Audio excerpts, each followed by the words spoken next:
Nongeye kubashimira mwese bakunze ba Kamanzi Official, nifuriza buri wese kugubwa neza aho aherereye. Ni wa mwanya tugarutsemo rero w'amakuru ibiganiro kuri Pi Network, turibanda ku bukungu. Tukaba tujye kuganira ku itangazo kandi rikuraho urujijo kuri cya kintu cyari cyabazengereje ngo confirmation ngo confirm migration cyari giki. Itangazo ryagisobanuye neza. Katubanze tubabwire yuko hari abantu bafite ibirori bitandukanye ya mu nama, mu bukwe, mu abashyitsi bakeneye gutegurirwa amafunguro.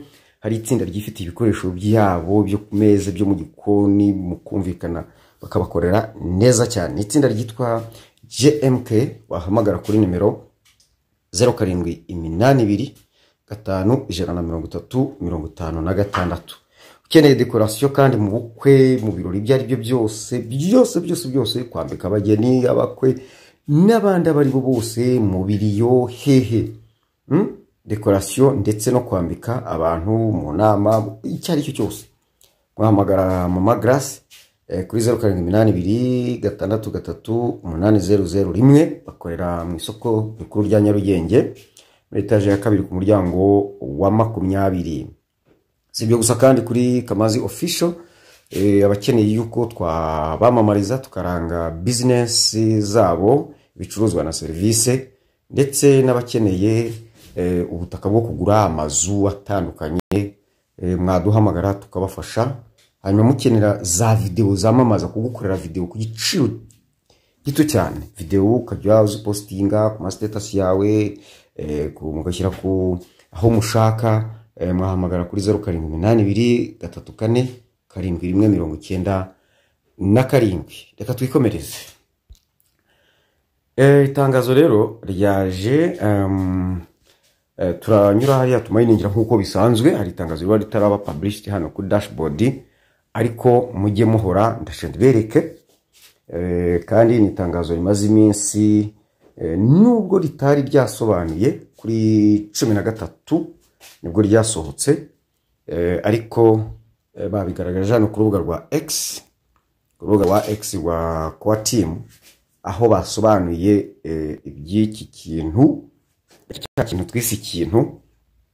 Uraribona hano ubu ngubu tuvugana rimaze amasaha 4 ngiri, aribonye nicyo bita 2FA, two-factor authentication, two-factor authentication for Pi Migration Wallet. Bidatinze buriya biraza kugaragara no kuri dashboard, niko bajya babigenza. Hari mu magambo make barakubwira ngo Pi Network has released two-factor authentication, mu mpine ni 2FA, for wallet confirmation that requires some pioneers to complete two-factor authentication using a trusted email before their Pi is successfully migrated to the mainnet blockchain. Ukarisoma hariya gafungurira blog ukarisoma ku buryo burambuye. This ensures and confirms pioneers wallets supporting the security of pioneers accounts and their Pi. Certain pioneers who migrated their Pi to mainnet over the last few weeks but are still within the 14-day pending period will also need to complete 2FA, otherwise their Pi will be secured returned to their mining app. After the completion of the 2FA, their same balance will get migrated again. Muri make barabwira yuko umuntu ese ufite utarabonye migration, umuntu wese utarabonye migration, akaba akeneye kuyibona, arakora ibyo ngibyo bamubwiye kugira ngo ni cya kintu nyine. Ubwo igisigaye rero nuko bashakira formule y'uburyo bikorwa, tukabasobanura neza, atari ukupfa kubyumva gusa, ngo urabona ngo nakanzeho. Hari formule bikorwamo nyine, cyangwa se hari inzira binyuramo, cyangwa se mukurikire abandi babisobanuye, kubera ko urumva ntago abantu bose n'aba pioneer bamwe, some pioneers ni bamwe, bakeneye kuba bakora iyo confirmation. Ubu noneho nibwo urujijo ruvuyeho. Ariko noneho mwakwibaza muti kubera iki kitari gisobanutse. Murebe ku itangazo ryasohotse two factor authentication for Pi migration cyangwa se rirambuye biraza gusobanuka ngiyi musomye iyo blog nturi ubona itangazo rirambuye bari bagaragaje mu itangazo ry'ubushize. Mumanuka hasi cya kintu ngicyo ngira ngo murakireba. Itangazo ry'ubushize niho bari bakigaragaje, ariko ngira ngo ngiri naryo ryari ryateguzaga Pi Day Pi Day 2025 expanding the abibuka iryo tangazo murabyibuka, expanding the ecosystem with utilities on all levels after open network. Noneho murebe hasi gatoya, hari iki gishushanyo, murebe munsi yaho gato features batubwiraga zigiye kuzaza. Bitewe rero n'ukuntu twiyumvagamo yuko dukeneye ko twumva bavuga GCV, ntabwo twumvaga n'ibi ngibi batubwiye, ariko nibyo batubwiye ntabwo twasobanukirwa ngo ni ibiki nyine bitari byaza. Mvuga itangazo ryavugaga Global Pi Fest events, harimo nk'iyi ngiyi nawe ndebe kuntu twahumye barabiteguje, ariko nyine ntitwabyumva kuko twese mutwara harimo GCV, kuko bavuga kuri GCV ibindi ukumva ngo ntacyo bimaze, kandi nibyo byaje bisohoka. The .pi domains auction ikibara giteguje. Pi Fest shopping period begins, nayo yaratangiye.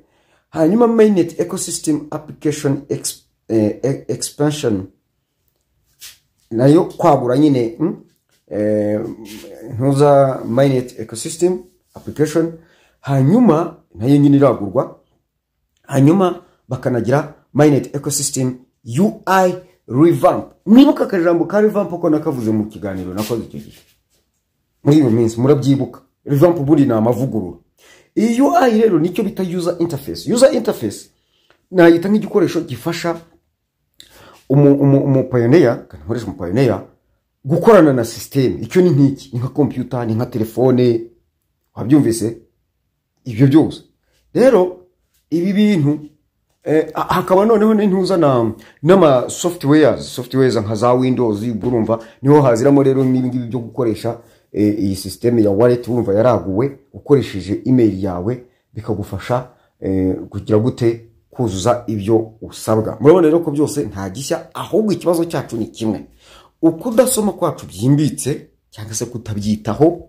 Turasoma ariko wenda tugasoma tutabyitaho kuko nta gisivirimo cyatwararozwe no kuri siko buri ari ikibazo twisangije.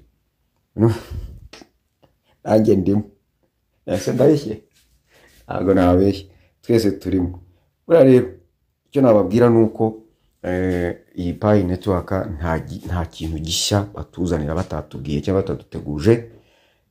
Aka nagati badusize ku maso ngo tujye tuba maso, tujye tureka kwirindagiza cyangwa se ngo gusa nyine kubera ko bitari bisobanutse, nta makuru yacyo arambuye yarahari.